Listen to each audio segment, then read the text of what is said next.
Okay, hello. Good day po sa inyong lahat. Welcome sa Happy Angel Reading. Isang magandang araw sa inyong lahat. So, maligayang pagdating po sa ating lingguhang tarot reading, no? Sa bawat paghila ng card, may bagong kwento, bagong gabay, at bagong insight na naghihintay na ating tutuklasin. So, kung gusto nyo pong magkaroon ng malinaw na direksyon at inspirasyon sa inyong linggo, huwag mag-atubiling mag-iwan ng komento po, no, after ng ating reading. At huwag din pong kalimutan ang like ang video na ito at mag-subscribe sa ating channel, no? Para lagi kayong updated sa ating mga reading. Ayan, so ang like po ninyo ay napakalaking tulong po yan sa amin, no? Marami pong salamat. So, before po tayo mag-like na po kayo.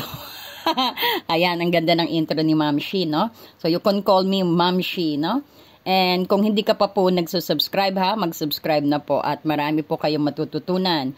At sisimulan na po natin ang reading sa iyo, Gemini. And welcome din ang mga cross-watcher na Gemini po, no? Kung may kakilala po kayong Gemini, i-share po natin ang ating video. Ayan, marami pong salamat. So, titignan natin ang iyong pag-ibig at karera, Gemini. Okay, thank you for the Jesus. Please to get us on the reading. Only good energy. Okay. Sessions enlighten my viewers. Read card. Okay.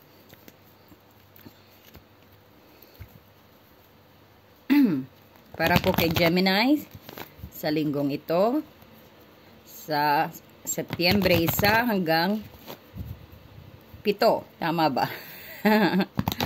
Ayan. So, nagla-live kami po, no? Taglish at saka Japanese po, no? Nandito po ako sa Japan, no? Ang inyong lingkod sa aking mga kababayan. Okay, para po kay Gemini. Ano po ang paparating sa kanyang pag-ibig? Oops, nahulog na. Excited magpabasa sa iyo, Gemini. May 10 of Swords ka, Gemini.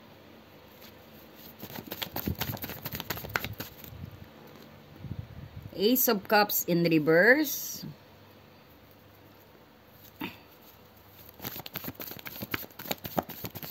Tell us more, sweet card. 9 of Cups, pero may 9 of Cups ka, ha? That's beautiful. Tell us more.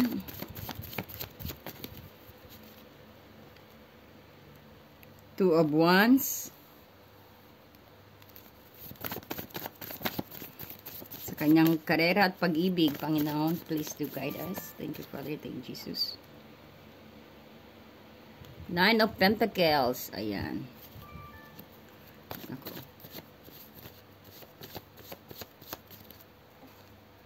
Then, the Empress. O ba, maganda, maganda, ha? At kukuha rin tayo nitong Romance Angel Guidance, no? Kukonect natin yan. Wow. You got the attractions. Ayan, may attractions ka, no? Sana kita po. So, nakikita natin dito, Gemini. No? Ang 10 of Swords. Ang ano ba yan? Dahil nagte-text. So, ayan, no? Pasensya na. So, makikita mo dito ang iyong basa, no? At actually, maganda naman siya kasi marami kang mga emotions dito, no? Hindi lang emotions, tignan natin, very fiery. Kaya, parang kompletong elemento, no? May emotions, very balanced na nakita natin. Pero syempre, hindi naman lahat, no? Kailangan kailangan pa rin natin ng challenge at hamon sa buhay, no? So, huwag kayo malulungkot pag may mga challenge, no? Kasi maganda po yan. Parang points nyo po yan. Makakakuha po kayo ng magandang mga aral dyan, no? So, nakikita mo, meron ka na ritong 10 of Swords. Ito yung something na natapos na, no? Nagpapahiwatig ng isang, sabihin natin, ng pagtatapos. Maaari ito yung isang relasyon na natapos na, no? Sa iyo. Kumbaga, this is a final straw o isang matinding pagkabigurin. Pero ito ay simbolo ng ibig sabihin, pagpapaubaya sa isang bagay na nagdudulot ng sakit o pagod. Parang may isang relasyon, some of you Gemini, na natapos ng isang relationship, no? Na you are willing to let it go, no? So, ito rin ay simbolo ng sinasabi nga natin, you letting it go sa isang bagay na nagdudulot nga ng heartbreak sa'yo, no? Kumbaga, you are ending it na, hindi ka napapayag na masaktan pa uli, no? Parang sabihin natin, rock to bottom na. Parang, okay, I let it go. I'm done with this. So, pag may ganyan nasa 10 na, ibig sabihin, meron kayong new beginning. No?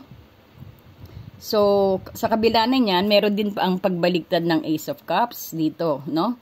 So, ito yung nagpapahiwatig na sa kabila ng pagtatapos na ito, syempre, yung emotional na paghilom na, no? Nasa process ka na ng ihilom or healing o pagbukas sa bagong pag-ibig, no?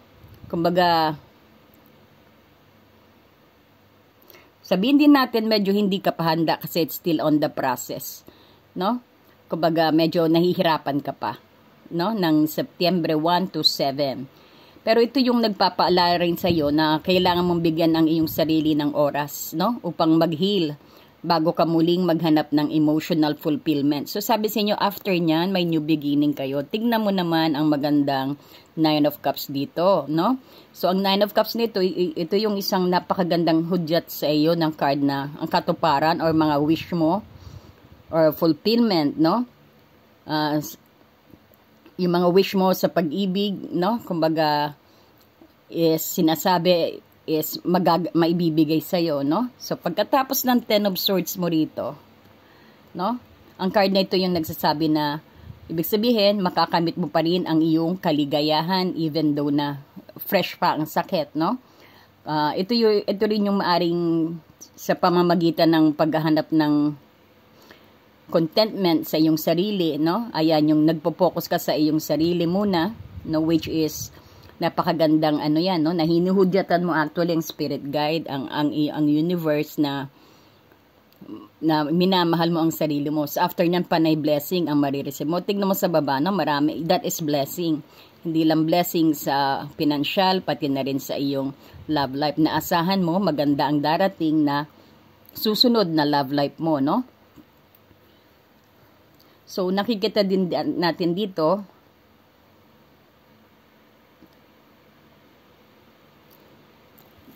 ang mga experience nito, kumbaga, hindi ka napapayag, no? Ang mga experience mo sa mga hirap, ibig sabihin, some of you rin naman is naka-ano na, no? Naka-move on na.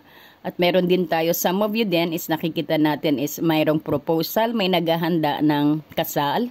This September, no? Naghahanda at nagpaplano na sa kanilang kasal because this is preparations for marriage also, no? So, sabihin din natin, ito yung magiging basihan mo kung upang makabuo ka ng mas malusog na relasyon sa hinaharap din, no? Sabihin, ito rin yung mga experience mo na medyo hindi maganda. Kumbaga, ginawa mong sandata para magbuo ng isang matatag na relasyon, no? So, parang you are shaping, no? Pero yung sa iba naman na nag-heal pa lang, no? Wag matakot umibig uli kasi asahan mo, this is a wish card, asahan mo, darating ang para sa'yo, no? Ang next niyan, napakaganda na, no? So, pagdating din sa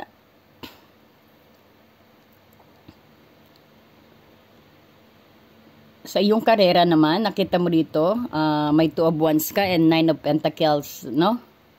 So, ang 2 of Wands, actually, ito yung nagpapakita na nasa isang crossroad ka. Or sabihin natin, hawak mo ang mundo sa iyong kamay dito, nakikita mo, no? Kumbaga, nagpaplano ka para sa iyong kinabukasan. So, ito yung panahon ng pagpili kung ipagpapatuloy mo ba ang isang kasalukuyang landas o maghahanap ka ng bagong direksyon. No? So, nakikita natin dito, maybe you are planning to go abroad or sabihin natin,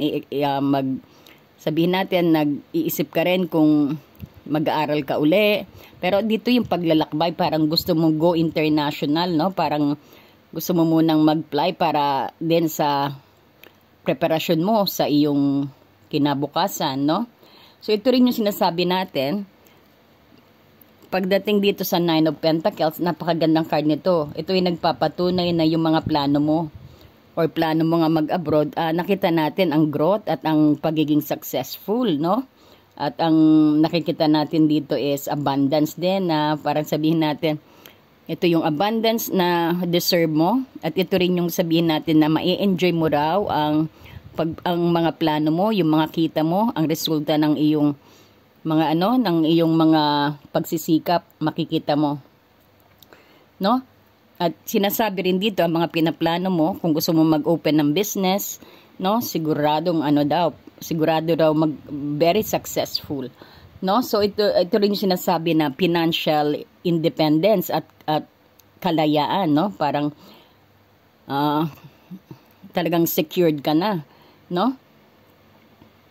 Malapit na, parang you are about to start na, nagwo-work ka na para sa legacy mo, you're ready to retire na, no? Para very beautiful card. So ito yung nagpapahiwatig din na pinapakita din sa iyo na ikaw ay masisiyahan sa mga bunga ng iyong pagpapagod, no, na natamo mo sa pamamagitan ng iyong sariling kakayahan, no?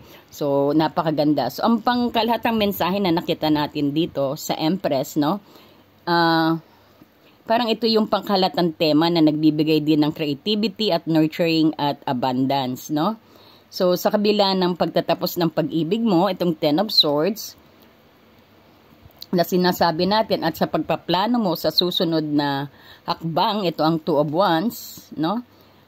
Parang sinasabi ng iyong spirit guide dito na meron kang kapangyarihan at kakayahang lumikha ng isang maganda at masaganang kinabukasan o hinaharap, no? So huwag kang matakot sa pagbabago, no? So yakapin ito dahil ito yung daan mo patungo sa paglago at pag-abot sa iyong mga pangarap, no? So ito ay actually paalala na kahit masakit ang ilang pagkatapos, ang heartbreak, or sabihin natin, no, meron pa ring nag-aantay na maganda, no? Ibig sabihin, pagkatapos niyan, may reason kung bakit kayo naghiwalay, no? Kasi baka paparating na ang soulmate mo, o paparating na ang taong ready mag-commit sa'yo. So, nakikita kong sign na ready mag-commit sa'yo is earth sign, no? At, may nakikita rin tayong energy ng water na Pisces, Cancer, Scorpio. No? So parang nakita natin, maari mo rin matagpuan yan sa ibang bansa, no? Maaring foreigner ang maaring makilala mo, no? Sa mga may relasyon naman, kumbaga dapat tapusin na yung mga problemang hindi na nakakatulong, no? Kumbaga mag-concentrate na sa pagbuo sa paggawa ng legacy, no, ng inyong pamilya, or sabi mo ikaw. Kumbaga patawarin mo na ang dapat patawarin, no? Kumbaga, forgive and forget para maging maayos ang inyong relasyon, no? Para sa ikakaganda ng inyong relasyon. So, itong attractions na sinasabi sa iyo, Nak, no? Parang ito yung romantic love, attractions. Parang you attract romantic love by enjoying this moment fully. So, ano yung pagkakaintindi mo dito? Sa akin, na nakikita ko, this is my insight, no? Nabigay ng Romance Angel. So, let's connect sa mga baraha mo, no? Na mas lalong magiging makabuluhan ang Empress, no? Because this Empress actually kasaganaan din to, no? Earth sign, makita mong Empress is very very wealthy, no? At napakagandang energy. Lahat meron siya, no? So magiging makabuluhan actually itong mga sa energy ng Empress, no? Na kumakatawan sa pagkamalikhain at kasaganaan. No? Ito yung nagpapakita ng lakas ng atraksyon. Ibig sabihin, ito ay nasa iyo, no? Nasa iyo. Nasa energy mo. Na kahit Gemini ka, ito yung pinaka-energy na pinangahawakan mo. No, actually maraming na-attract sa iyo, no? Medyo sabihin natin maraming nagdadalawang tingin sa iyo, no? Pagkalakad, nakita mo naglalakad ka, biglang titingin sa iyo, no? Parang ganon. O baka yan din yung pagsisimula ng away, no?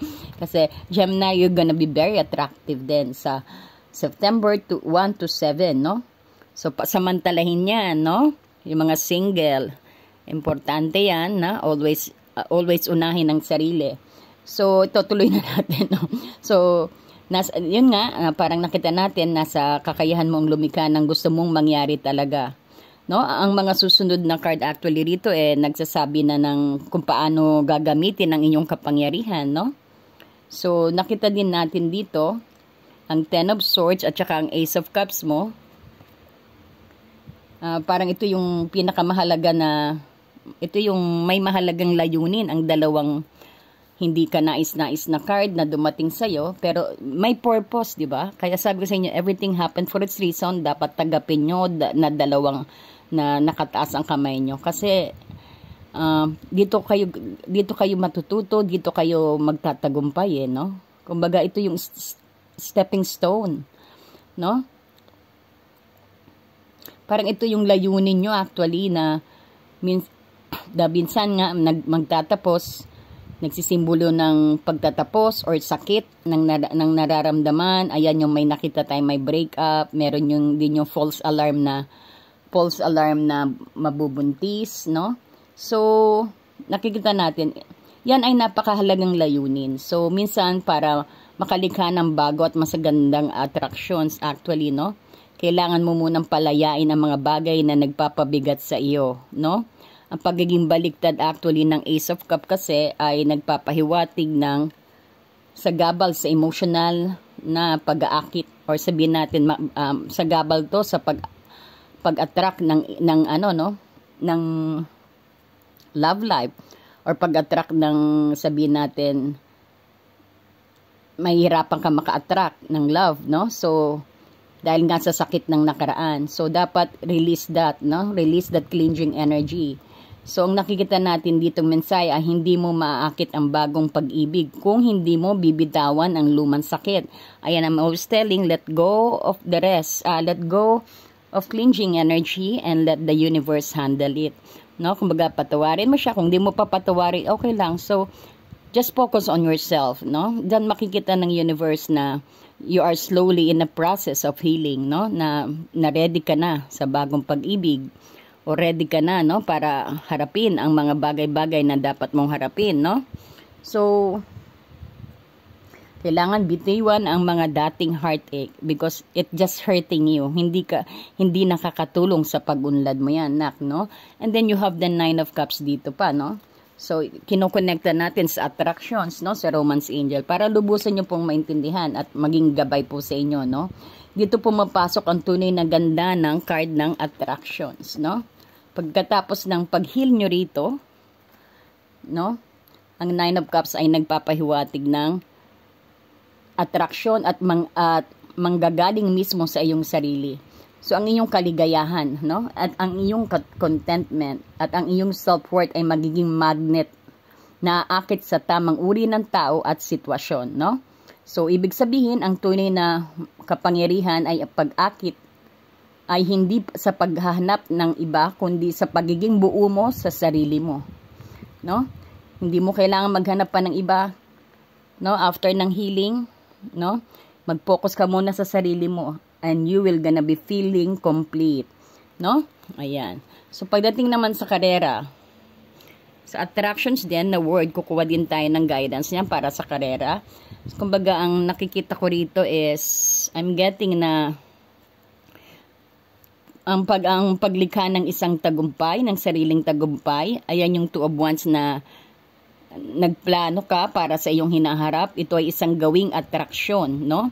Sa pamamagitan ng iyong layunin at paggawa. Inaakit mo actually, no? Ayan yung attractions, inaakit mo ang oportunidad na kailangan mo na. Ibig sabihin, you give a signal, no? Binigyan mo ng energy ang plano mo and you make an actions. Kaya ma-attract mo ang gusto mo, no? Ang gusto mo na mangyari sa karir mo. So, asahan mo magiging successful at ma-enjoy mo. Expected na kasi the Empress and the 9 of Pentacles is a good combinations of abundance is coming towards you, na mararanasan mo yan, no? Because you attract that, you didn't chase it, no? Kumbaga, para talaga sa iyan, you deserve yan, no? Dahil ang 9 of Pentacles dito, yan yung resulta niyan eh. Kumbaga, inakit mo ang kasaganaan, kalayaan at tagumpay dahil sa iyong sariling pagsisikap at lakas, no? So, hindi ka naghihintay na dumating ang tagumpay, ikaw mismo ang lumikha at umakit nito, no? Napakaganda. Ayan. So, ang isa pang nakikita ko rito, no, ang attractions actually ay nagbibigay ng bagong pananaw sa iyong basa rito, no, at sinasabi nito na ang kapangyarihan ng paglikha at pagbabago at tagumpay ay nasa iyong mga kamay. Sa pag-ibig man o karera, so ang lahat ay nagsisimula sa kung ano ang iyong inakit o inaakit at ang inyong energy ang nagdidikta niyan, no? So, ayan, try to higher your energy. Ayan, maraming salamat. So, pa-like naman po dyan at kita-kita po ulit tayo sa susunod na video, no? Marami pong salamat and God bless you.